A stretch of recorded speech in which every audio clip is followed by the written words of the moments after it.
Welcome to Learning and Growing with the Woodpile. This is a tomato update with Goose joining us.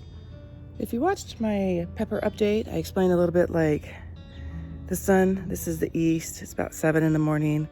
So none of this is getting sun right now. And if it is, then there's shade cloth. So there's a little bit there. You can see that's brighter. So with the tree and the shade cloth and the sun being on the side of the fence, nothing's really getting direct sun throughout the day. Now this will get sun in the afternoon because the sun comes in underneath the shade cloth. And then these outer beds get sun. Goose. Hey, leave her alone. Dog distraction. So we're gonna go ahead and do a tomato update today. Things are not holding their flowers or their fruit because of the heat, and but we'll still see what's surviving and what's all been volunteer. So there's lots of random tomato plants. This was a volunteer tomato plant. He does have some flowers on him. He is going all the way over there to the other side of the fencing. Another random tomato plant here does have some weird discoloration. I don't know if you can tell. Just letting him go wild. Probably need to tie him up a little bit. And there's one other tomato plant here. Also was a volunteer. He looks good. I'm just waiting for monsoons to come in to bring up the humidity, to bring up the cool down the temperature. We haven't actually got to our hottest part of the year yet, unfortunately. Over here is a San Marzano tomato plant, which I need to come in here and get because the birds are getting them because they're ripe. So I need to come out today and get the ones that are blushing and pull off the ones that aren't. Just let him go wild, and he did what he wanted to do. There is a tomato plant here. There's a few tomatoes down over here. See these birds, if I don't get out here, he just started blushing yesterday. But look at him, he's a nice big one. Hopefully he's maybe by tomorrow, he blushed a little more, I'll pull him off. But he's kind of sprawled out. I tried to do him to the trellis and it didn't happen. But there's a tomato down there I don't think a bird got. So there's a couple tomatoes in here. I was gonna pull him out last time I was home, but then I was like, but there's tomatoes on him. So I will pull him. This cucamelon's starting to explode up here. There's a tomato over here. This bed has always struggled. I think I made it too acidic or something because I was trying to do potatoes in it and that didn't work so well. But this tomato plant is doing well.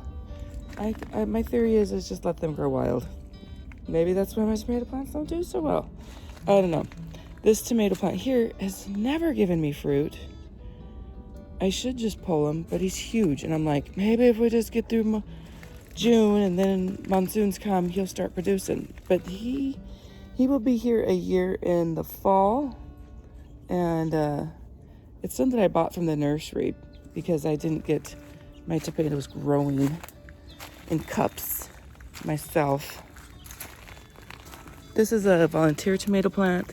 That's going to be a common theme throughout here. Volunteer tomato plant. This was not volunteer, struggling, but he has tomatoes on him. So I'm just waiting. The top is doing good. The bottom's all right. That one's completely died.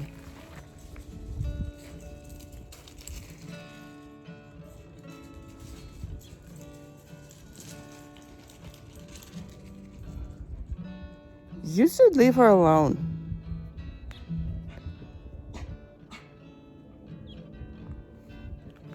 Sorry, another dog distraction. I think that's the only tomato plant here is this one. I did tie him up more, so he's getting bigger at the top. And maybe my thought was like he was an indeterminate. He's not gonna put on any more tomatoes. Maybe that's why. So, yeah, probably should have pulled him. Goose! No. No tomatoes in here. This was my tomato bed for the first 2 years. I switched it out for peppers. Not completely decided on that. Look, here's another volunteer tomato plant back here. Over there in that bed that had the one tomato plant, that was my tomatillos. And they got this beetly thing on them and all died. So I'm throwing tomatillos in with our tour because you'll see some more down later on. No tomatoes in the green stalk. Again, this was a tomato plant. Look, he has some. So I do need to get out here and harvest today. Still not 100% sure on if they were determinants or not. Indeterminate or determinate, because maybe that's why they're not giving me tomatoes. Another tomato plant here. I don't know if I see any on him. But he's doing okay. Not doing okay right here. Struggling one right there. Now he is my first big tomato.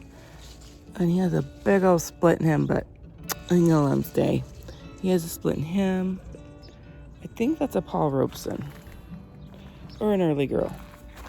But I think it's a Paul Robeson because I think early girls would have been doing their thing by now. Coming down over here into the pepper bed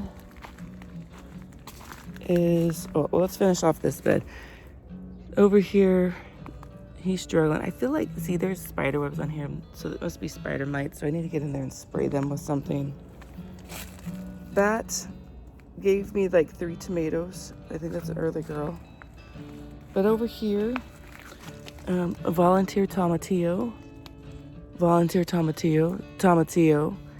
And you know how they got over here. I had tomatillos 3 beds down the year before.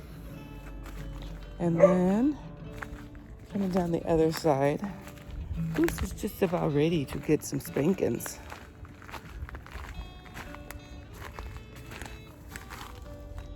Here's the volunteer tomatillo. This is a big weed that I need to pull. Volunteer tomato. Struggling mint. Got to deal with some grass. Volunteer tomato. So as you see, I have lots of volunteer tomatoes. I have not started. I needed to do that like a month ago. My new set of plants to go into the monsoon growing season.